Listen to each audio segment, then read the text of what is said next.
Hello people. Welcome back to the channel. My name is Dharj Joshi. I'm a BTech Computer Science and Engineering graduate and I'm currently working as a developer at a company. I could be a rapper if I want to. Well, jokes apart, this and this is the channel. We have 46 subscribers so far. And while I was recording the previous video, which was like 2 hours ago, we had 45 subscribers. So yeah, thanks for that. I'm really grateful for this. And if you do like this content, please do subscribe to the channel. There's much more to come. Also, we have two courses out, which is Python for Absolute Beginners and Oops in Python. This is the third course, which is SQL Roadmap Series.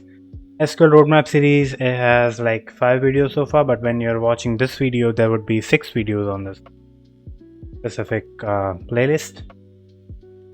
Yeah, let's start with today's video, today's content. Today we are talking about aggregate functions in SQL.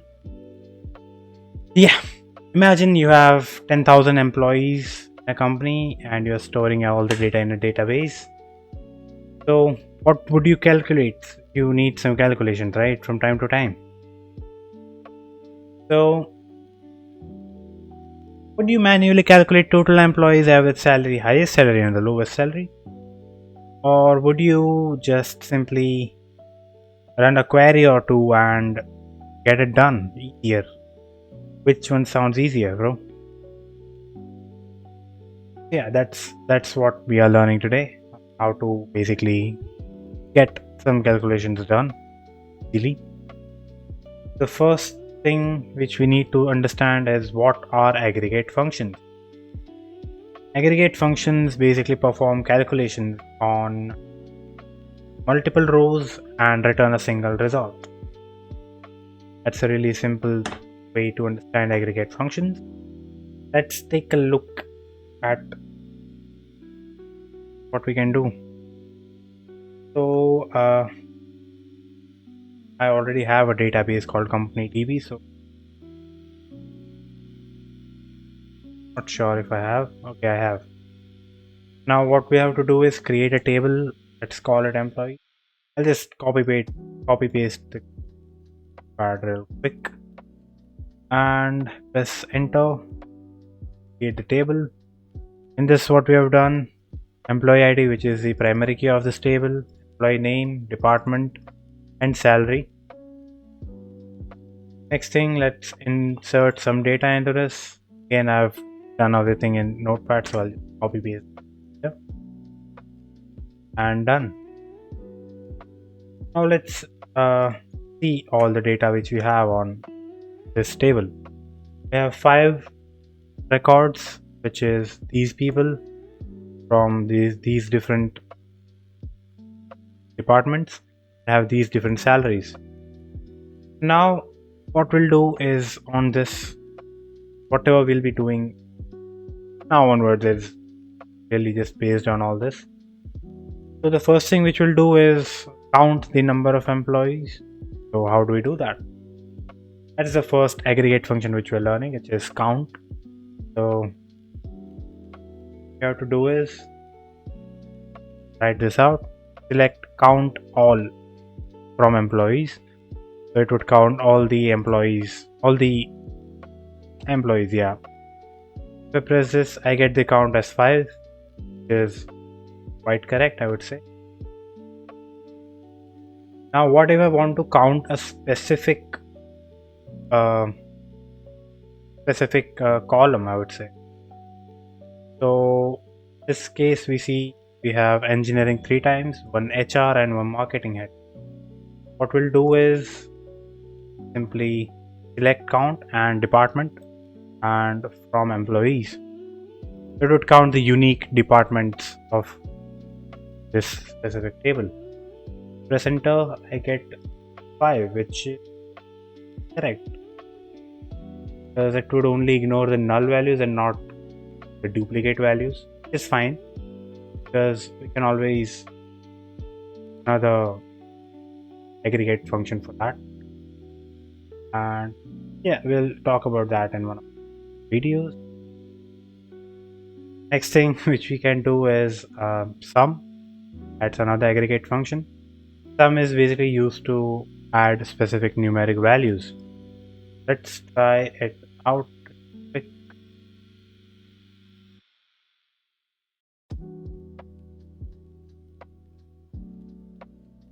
Copied.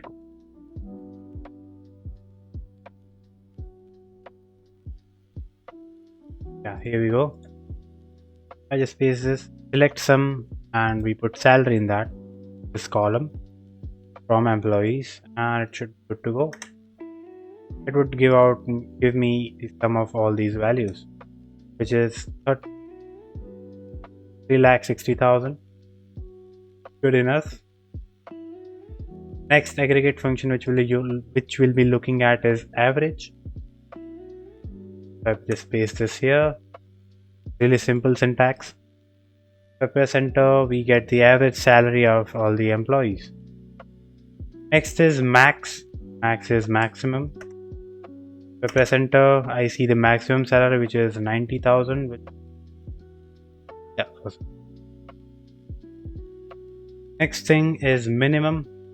Minimum is 50,000. That is. Okay, that's Aryan. Now the next part is how do we use aliases?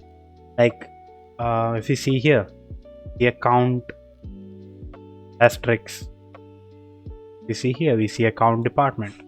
We see here, we see some salary, which is not how we display the data.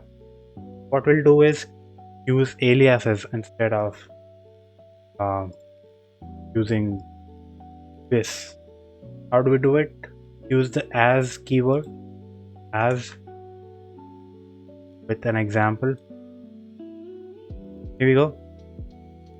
Select count all as total employees, and it should show total employees to us, which is good enough.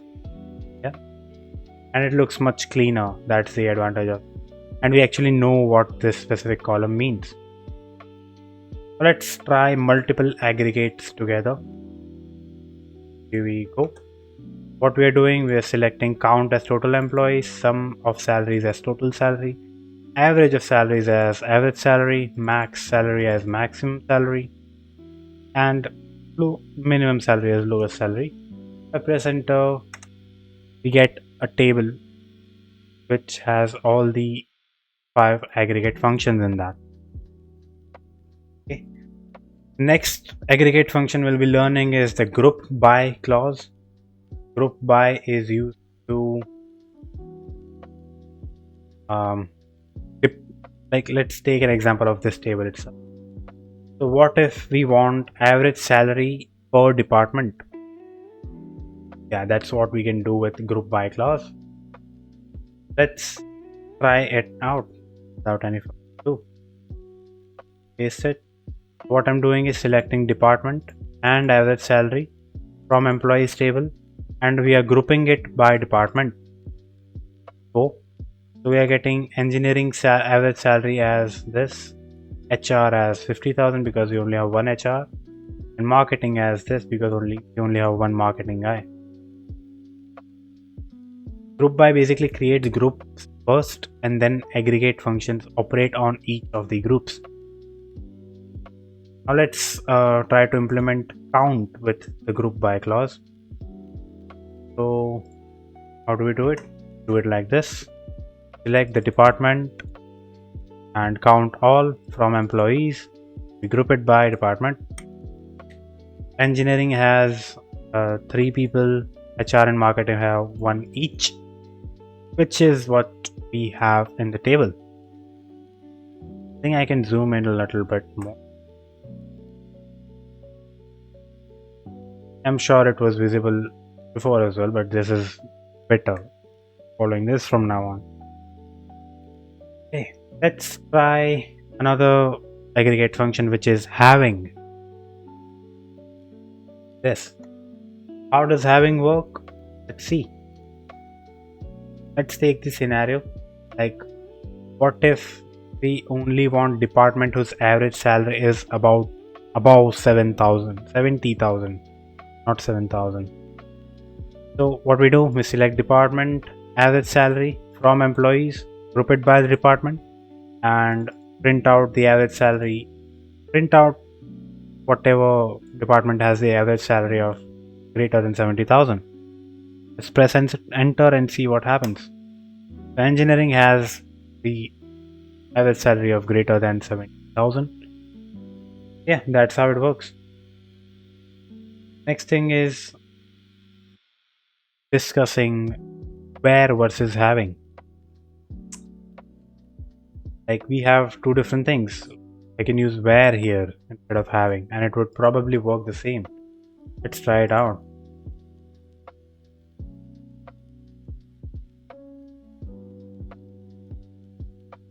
It gives me an error.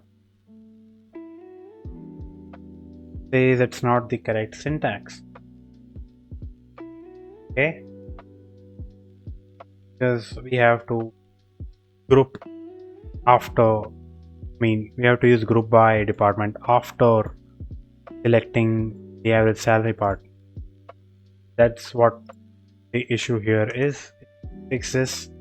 Let's. Okay, we're getting it. Yeah, getting the output. And now what if I use having instead of where clause?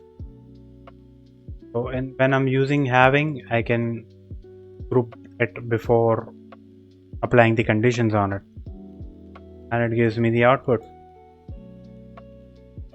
Let's do it all together now.